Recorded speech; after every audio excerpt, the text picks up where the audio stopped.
This is the Era 2, and it's a case for those of you that enjoy a cup of coffee along with your favorite tiles. You can just sit back and, sip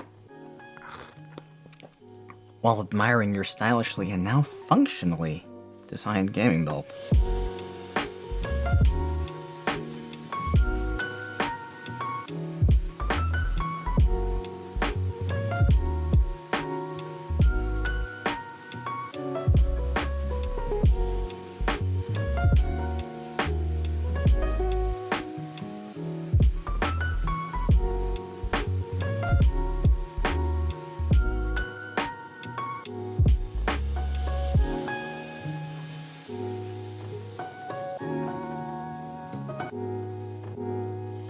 Welcome to Machines and More. So we can actually say that this is the beginning of a new era for Fractal, because that's exactly what we have here today. This is the Era 2. It's a fashionable 19-liter sandwich style case. It's an mini-itx case that's launching today. Plenty of fun details in this one, like with this panel here. Yeah, see that?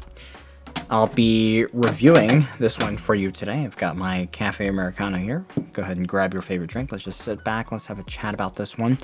I'll show you the main features, how to build in it, give you some configuration recommendations, and we'll discuss whether this case might be a good one for you. Real quick before we begin though, I did want to let you know Fractal provided our case today at no cost to the channel. Big thanks to them. As with all reviews on this channel, however, I'm not paid by the company for them, and you can expect an independent and well-researched opinion from all my reviews. If you enjoy content like this, please go ahead and subscribe to the channel, and glad to have you along. Era 2 is the sequel to Era 1. That one was released in 2020, and that was a minimalist in terms of the ventilation. It was a minimally ventilated, traditionally a 16-liter case, which nowadays you would look at that case and you would go, yeah, I can't see how anyone thought that was a good idea when they designed it, because it looked good, but even the ventilation was more of a decorative element, which is like this diagonal stripe along the side panel. And it ended up being a slow cooker for your parts inside. I mean, it even had a solid top panel. They redesigned, and Era 2 was finally announced at Fractal's Computex event this summer, and I was on hand to check it out in Taipei. It's a case that absolutely presents very nicely, because on the outside you have a sculpted, curved, shaped outer aluminum shell, kind of lustrous, very much reminiscent of the original design. I think the blue color is consistent with what they had in the past, but it looks great still. You have a silver or black version, then you pull out this dust filter at the bottom.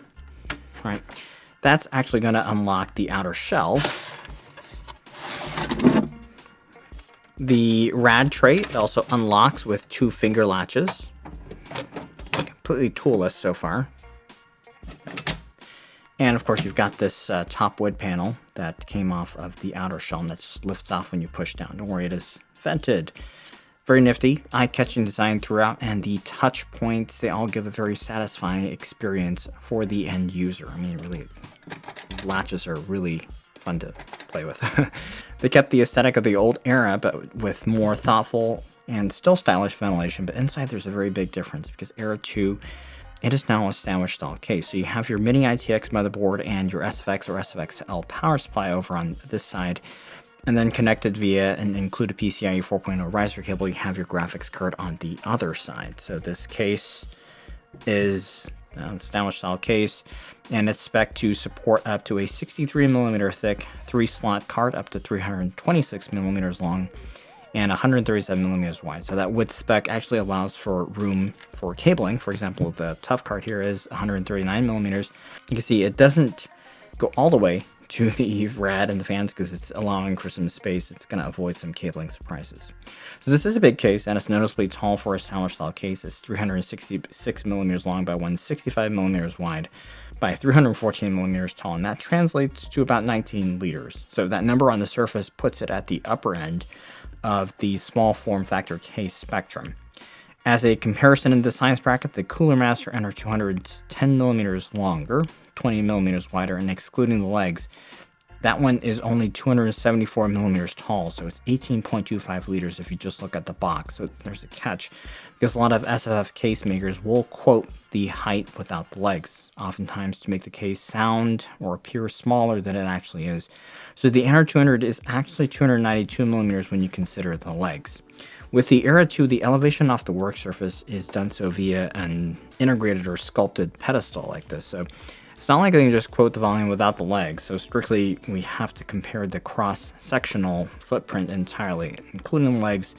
The NR200 is more like 20.3 liters. So more or less the Era 2, the NR200, the Ghost R1, cases like that, they're in a similar size range. You can call it big or bigger SFF if you will.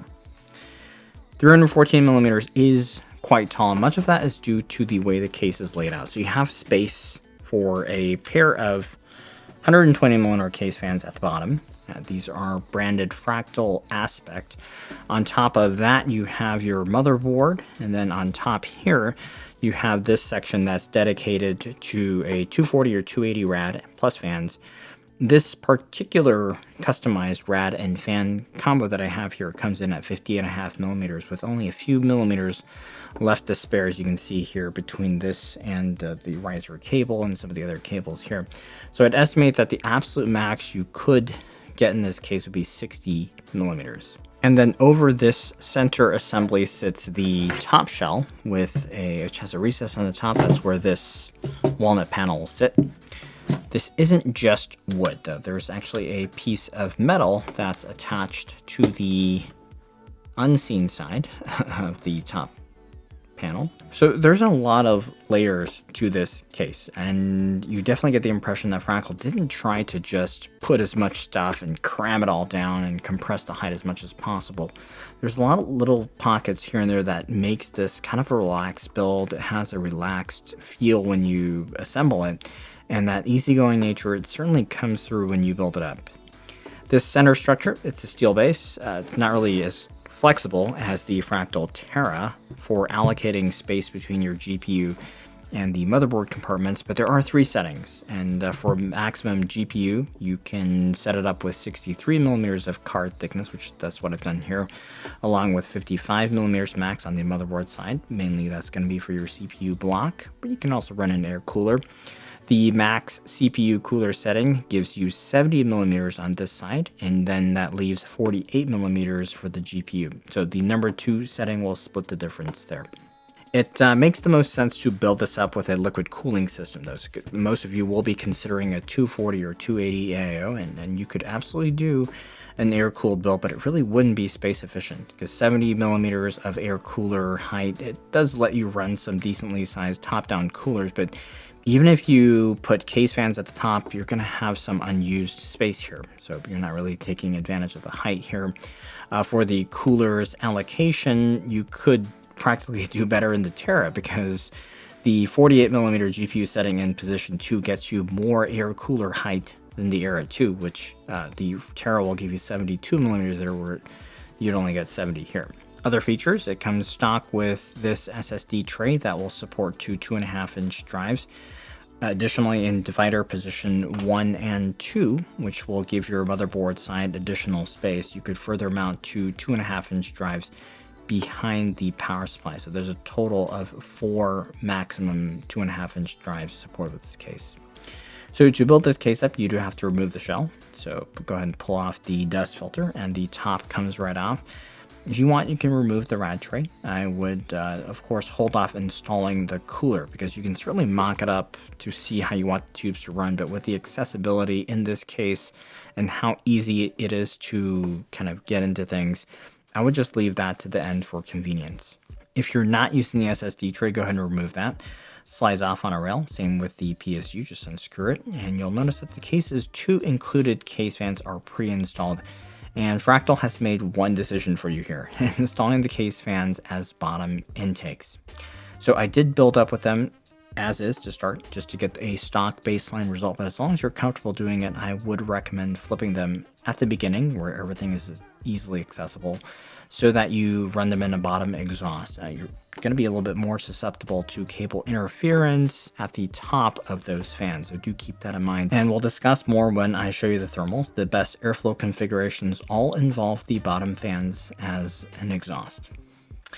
The cables, they're very nicely pre-managed along the outer edges of the case. And the I/O cables, they're running through between the two fans, so do familiarize yourself with where everything is. Go ahead and just loosen up the cable ties as needed, and you can start by installing the power supply by pulling out the cage. Just mount up that SFX or SFXL power supply and plug in the cable. Don't plug in the power supply cables yet if you have that option, of course, because in this position it's very easy to plug in the cables back to the power supply. I prepped my motherboard here, which is the Asus X670 mini-itx board. I am building with a 7900X here, and I recommend connecting up the EPS cable and the 24-pin ATX cable, especially the EPS cable, because once your board goes in that corner, that little pocket, it's harder to access. If you have enough cable length, you can even snake the EPS cable through the GPU side and then run it under the board to pop out and connect in that corner.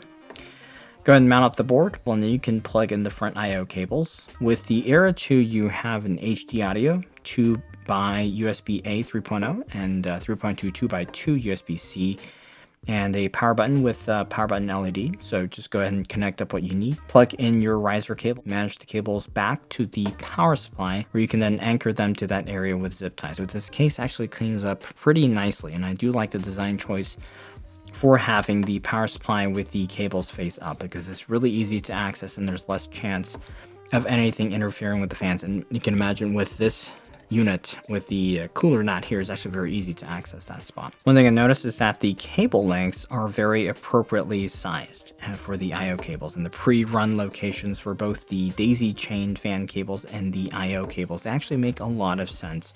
So you really don't need to worry too much about managing those. Fractal did a great job here with that, and I think that once you've plugged things in, I would just remanage them up into those same exact spots with those included Velcro ties. One small exception to this was the AC power cable, and you can see here it's got a little extra slack, which is fine because some PSUs need more. But I would have appreciated a right angle cable here, because then you kind of avoid this large loop here, and that does limit some things here. After this, you can install either your GPU or your CPU cooler. The order actually doesn't matter too much because of how flexible it is to remove this top here. There's just a lot of room here. For this build, I am using Cooler Master's Atmos 240 with Fantex T30 fans. This is the standard kit I've been testing SFF cases with. It has a 53mm tall CPU pump block, which means that it'll fit even with the max GPU configuration that I had to give it. It did seem a little bit more reasonable to have the radiator barbs exiting out this side, the power supply side, and then running the tubing to the board this way. Okay. So this will probably be the best way to run the cables. There's just not as much room over here for the barbs to exit. The removable tray, super convenient, like I showed you. Okay. If you need to access something, you can just pop it off, do whatever you need, and then just pop it back on. No screws needed. And that's just really, really handy. It's a thoughtful touch. And there's an arrow that points forward because you can't actually rotate the tray the other way. So you have to be careful to make sure you've screwed in the rad to the right direction. So we'll talk about configuring the rad fans shortly when we discuss thermals. Test card I used here for the thermals is the Gigabyte 6800 XT for consistency with my other SFF test builds. But if you're building now, then I think something like the 63mm thick Asus Tough card that I have here. This is a 4070 Super, but a pretty similar cooler for a lot of the 4000 series designs. This is what I would go for, and it actually fits into this case quite well. I was curious how a 12V HP Era adapter or a less malleable 12V HP Era cable would fit with a card towards the outer extreme of the width spec, and you can actually make it work quite well. And even the dual 8-pin adapter can be made to fit, and it can tuck into the side right here, and it does not interfere with exhausting rad fans. So if this is a setup you have to go with, absolutely no problem, I think. In fact, if your 12V HPWR cable is not a right-angled one, it may be more difficult to fit in a scenario like this because a lot of those cables are just very, very stiff. To install the card, just make sure your slot covers are removed. Then insert your card to the riser cable and just make sure the power cable is connected. Reinstall the screw to attach the card to the hanger, and that's it. It's a very easy case to build in. It's absolutely not cramped. Plenty of flexibility. You can mess up the order and I think you'd be totally fine.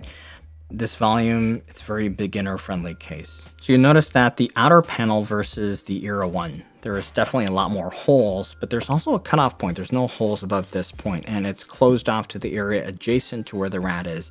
And that's intentional because the layout of the Era 2 is optimized for gaming, and therefore the airflow is going to be biased for where the GPU is. So ventilating it this way focuses more of the intake air to feed the graphics card. Let's take a look to see what the impact is from that design. In a case like this, when you want to prioritize the CPU performance, you'll want to set up your radiator in intake, and when the Era 2 is set up that way, the thermal performance is quite good. In fact, it's comparable to the M1 and the NR200 V1. Flipped around, the performance is actually quite poor, so you won't be able to have your cake and eat it too here. You will always want to pair an intaking radiator with exhausting case fans at the bottom. If you look at our two choices here with the top exhaust rad, the better choice is also bottom exhaust for the case fans. So bottom exhaust and case fans are going to be better for the CPU only testing. They're also going to be better for the combined testing, as you'll see. Fractal did a tremendous job with the top panel. There's no choked off airflow from fabric like with the Mood. This wood panel at the top, it's spaced with enough of an air gap off of the radiator. There's only a fraction of a degree's impact from the panel, so it is actually quite good. In a combined GPU heavy scenario with 1440p gaming, the test card 1600XT runs at about 260 watts board power here. You can expect to get excellent results in all three configurations here. The GPU temps, they'll range from great to not bad. We'll just focus our attention on the top exhaust mode for the radiator setup.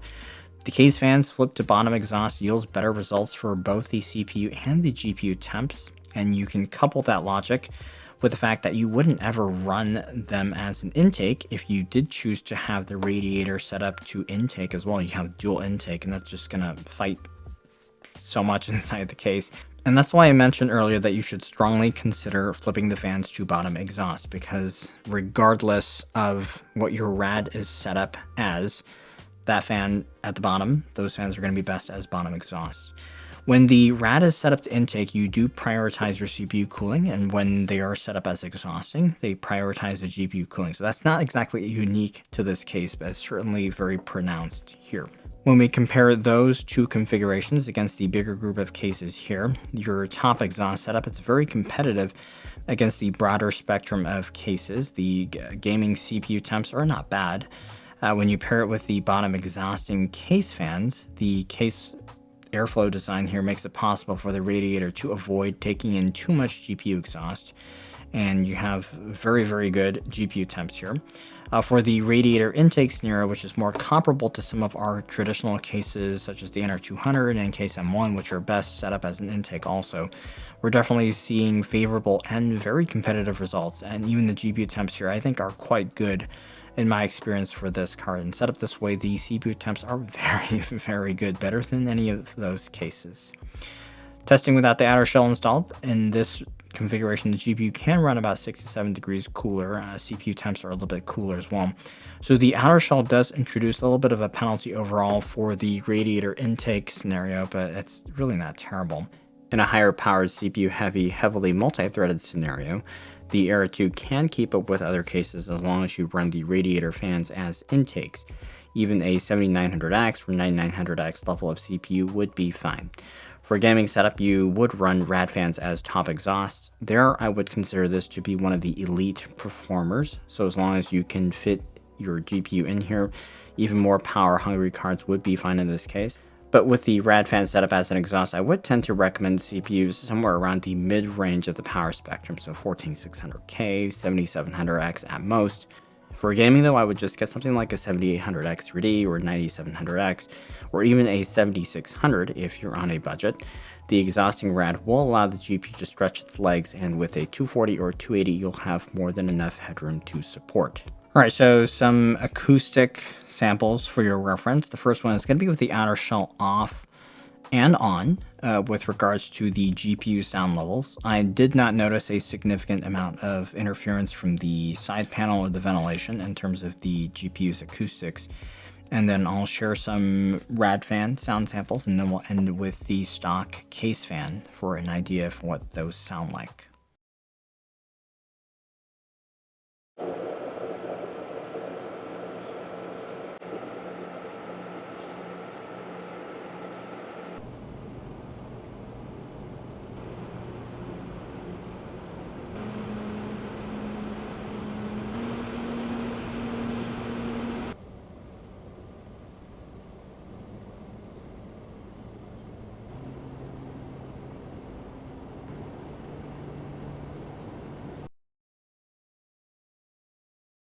All right, pros of the case. I think it looks great. It's very elegant. The sculpting with the eye-catching textures, even the touch, the feel of this aluminum panel is very nice. You got an undulating ventilation pattern here. So overall, it's a great addition to any setup. It's kind of neutral. It's not particularly what might be considered gamery these days. And that's always been Fractal's thing. And I like this alternate approach. Their sample setups feature a cup of coffee instead of a Red Bull. So this is a case for the classy gamer setup, if you will. The build experience is also quite relaxed. It's extremely beginner friendly. You really could just sit down with that cup of coffee and enjoy this build experience. Unlike some cases that I've reviewed where I did think, did anyone actually build in this? With this case, it's the opposite. I can tell the designers have built in this from how they've done the I/O cable links to the placement of things. It's very user-centric, and it's refreshing from a build experience standpoint. You will still have cables and tubes, but they do have their place that they sit in. And of course, it's not like you have to focus too much on cleaning that up because you have this shell that covers everything up. The toolless access, it's an excellent design. It's fun to utilize, and though the user is unlikely to use these interfaces regularly or daily, it does make a very good first impression, and it's nice to know that those things are there. So we talked about thermals. That's a pro for this case. You do need to choose the purpose, though, of your build via your rad fan setup, so you can set it up as a higher powered workstation or CPU heavy type of system, or go ahead and optimize for the GPU with the rad exhaust. The combined thermals are some of the best that I've seen, so this is well tuned and optimized for a gaming setup. So some things to watch out for. So this case, we talked about this, it's on the bigger end of the spectrum, and while that means it's easy to build in, on that same token though, it simply isn't as space efficient. Cases like the NCase M2, those can take multiple rads. An mini-itx board with an ATX PSU. The Era 2 is bigger than the M2, but it has less support. And while the GPU support is adequate, you won't actually be able to fit the longest and widest cards in here with its 326mm and 137mm length and width spec. And compared to similar cases within this bracket, for example, NR200, that'll support a longer and wider card. Realistically, for the vast majority of cards on the market that most gaming builds are going to utilize, I think it'll be fine. Plan accordingly, right? It's just more of the 4080 and above AIB cards. Within that realm, Asus's ProArt 4080 will be a good bet that will fit this case. But basically though, if space efficiency is what you're after, then this really wouldn't be my first choice.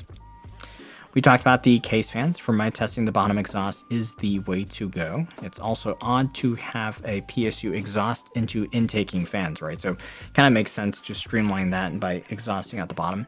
Typically with sandwich style cases, the dual exhausting setup, it's going to be the way to go, and I don't see an exception here with Era 2.